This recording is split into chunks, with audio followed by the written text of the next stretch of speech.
तो अवतार लेने के लिए प्रभु आगे बढ़े।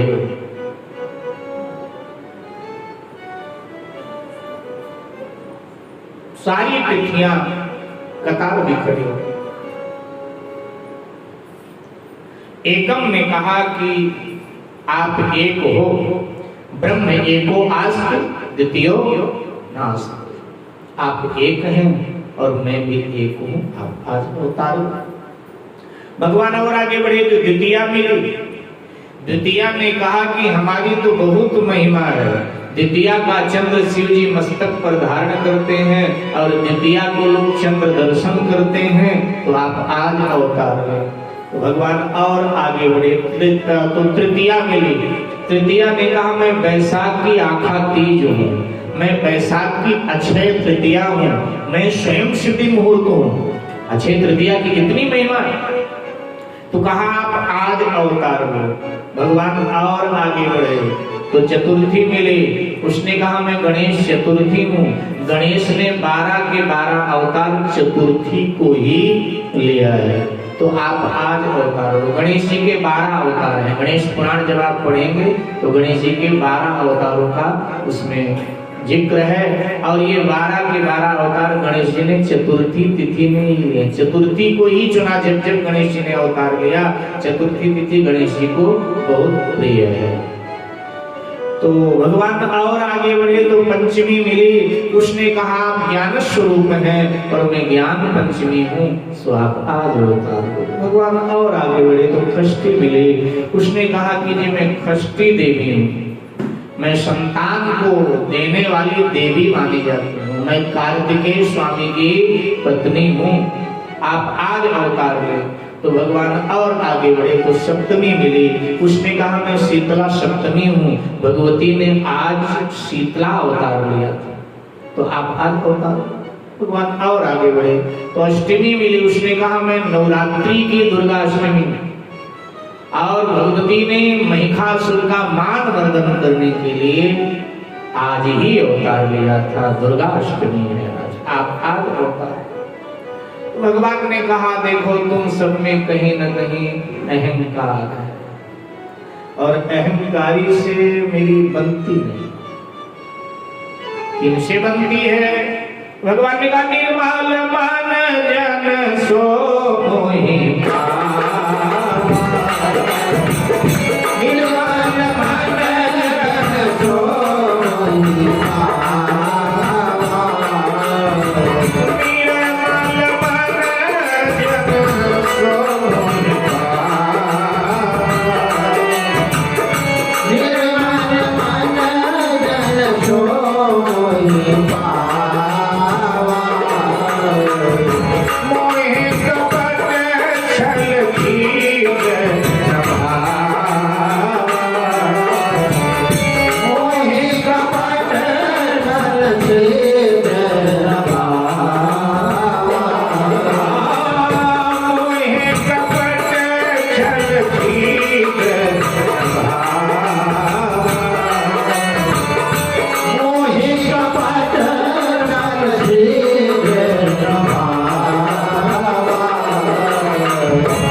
और आगे बढ़े।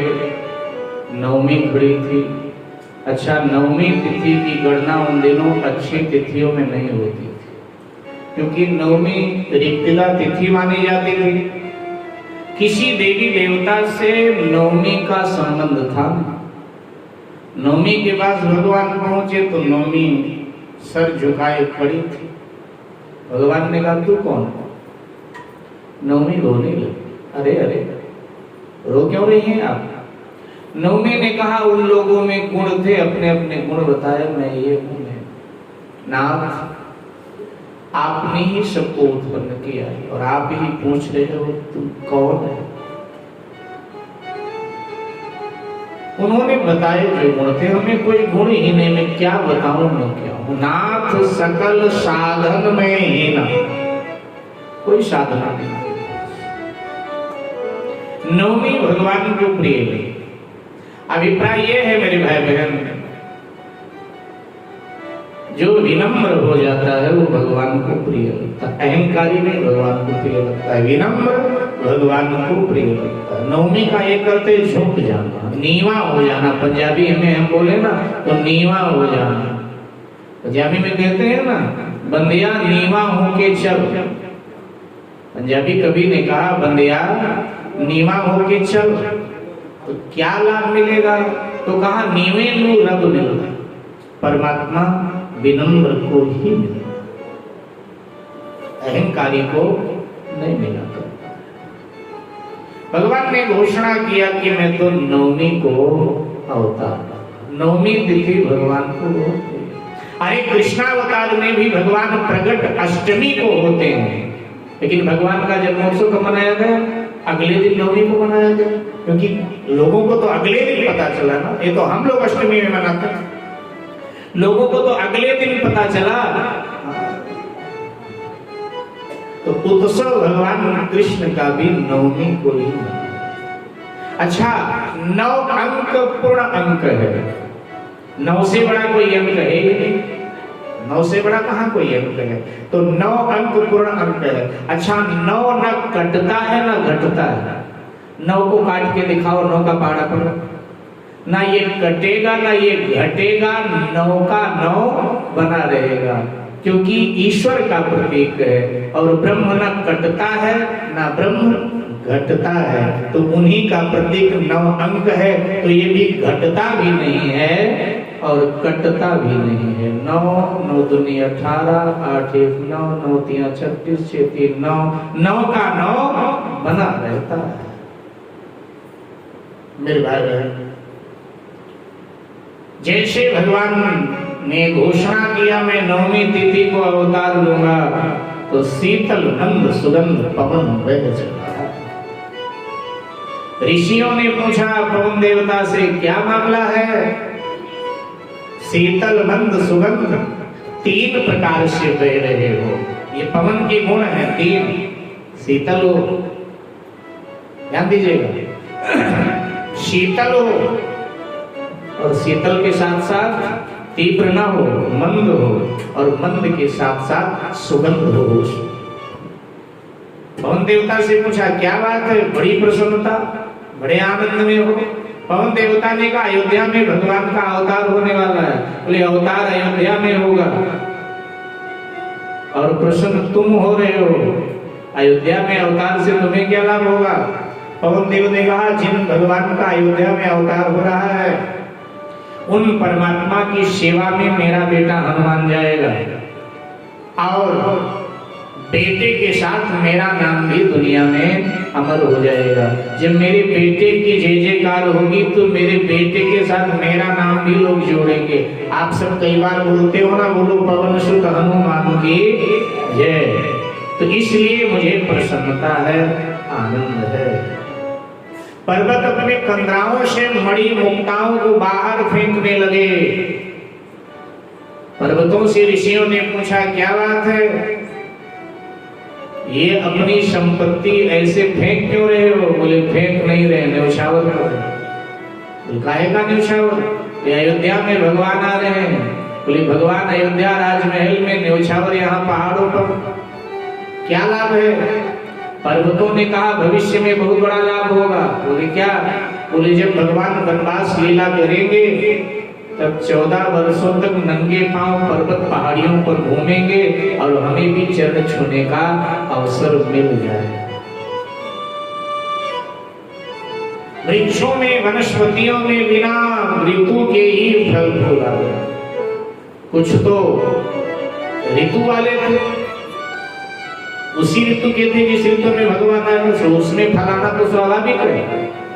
लेकिन कई तो ऐसे थे कि उस ऋतु में उनमें फल नहीं होता था, लेकिन सब वृक्ष फल फूल से लग गए। सब तरु भरे राम हित लागी, सब में फल फूल था। तो वृक्षों से पूछा गया क्या बात है, बिना ऋतु के फल फूल? तो वृक्षों ने कहा अयोध्या में भगवान आ रहे हैं। बोले भगवान को अयोध्या के राजमहल में आ रहे हैं और खुशी जंगल में मनाई जा रही है, क्यों? तो वृक्षों ने कहा जब भगवान को वनवास होगा तो 14 वर्षों तक वृक्षों की छाया में ही निवास करेंगे, सो हमें भी सेवा का अवसर मिल जाएगा, हम भी धन्य धन्य हो जाएंगे। सरजू जी में बिना वर्षा के बाद, अच्छा सावन भादों में नदियों में बाढ़ आए तो कोई आश्चर्य नहीं। सावन भादों में तो छोटी छोटी नदियां भी उफान पर होती हैं, लेकिन अगर बाढ़ आ जाए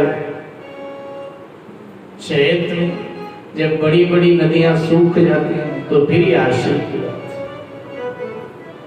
चैत में कभी बाढ़ आती नहीं। अरे बाढ़ तो कार्तिक में भी नहीं आती, लेकिन हमारे पूर्वी उत्तर प्रदेश में तो तबाही मचा दिया कार्तिक की बाढ़ में। आज लोगों ने थोड़ा सांस लिया है चैन की। आज छतों से नीचे उतरे हैं बेचारे, क्या तबाही मचा।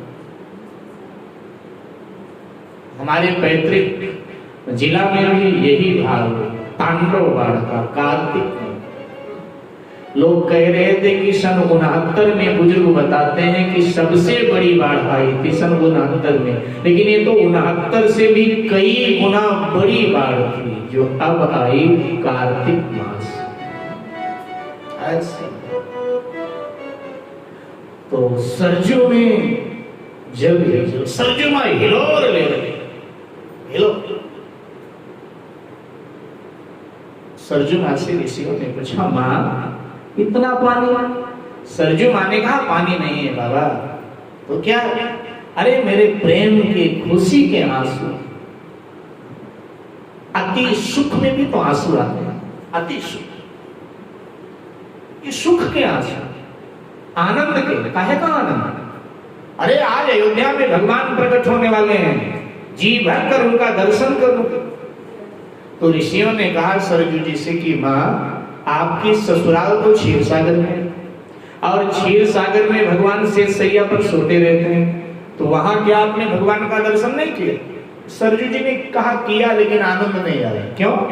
जब तुम्हारे ससुराले में सो रहे हैं तो दर्शन में आनंद क्यों नहीं है? बाबा तुम लोग तो साधु संत हो, तुमको पता क्या कि गृहस्थियों के यहाँ क्या क्या नियम होते हैं।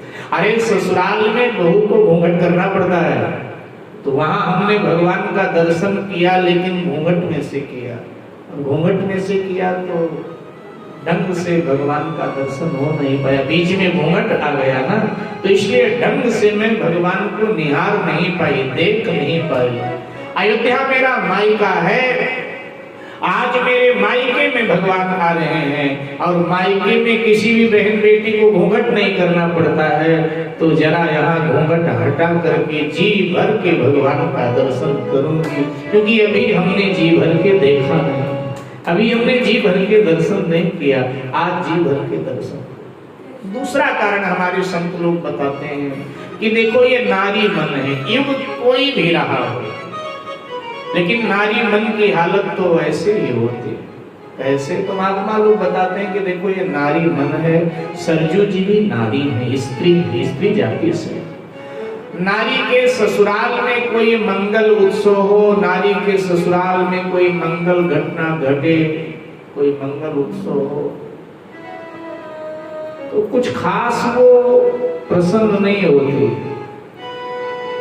लेकिन अगर उसके मायके में कोई मंगल घटना घटी, उसके मायके में कोई मंगल उत्सव हो, तो बिल्कुल पूर्ण प्रसन्न होती है, पूर्ण प्रसन्न। अपने ससुराल में उसके मंगल उत्सव हो तो नहीं, थोड़ा कुछ ना कुछ रूठी रहेगी उस दिन पति से, कुछ ना कुछ कटाक्ष करती रहती है पति का। लेकिन अगर कहीं मायके में उसके मंगल उत्सव, फिर तो पूछो मत, फिर तो पति कितना आंख दिखाए, कितना ऊंची आवाज में बोले, उस दिन तो बिल्कुल शीतला देवी हो जाती है, एकदम शांत होकर, क्योंकि उसको पता है कि मेरे मायके में मंगल उत्सव है, इनको लेके जाना है, तो एकदम शांत दिखाई देती है और प्रसन्न भी बहुत भीतर से होती है।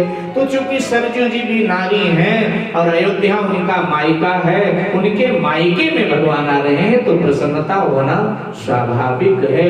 तो सरजू जी भी अति आनंद में। इधर भगवान के अवतरण का समय हो गया। शंकर जी ने ब्रह्मा जी से कहा, बस ये वेद के पन्ने ही उलटते रहोगे बैठे बैठे। ब्रह्मा जी ने कहा क्या करें? शंकर जी ने कहा चलो गर्भास्तुति करके आते हैं। और शंकर जी सबको ले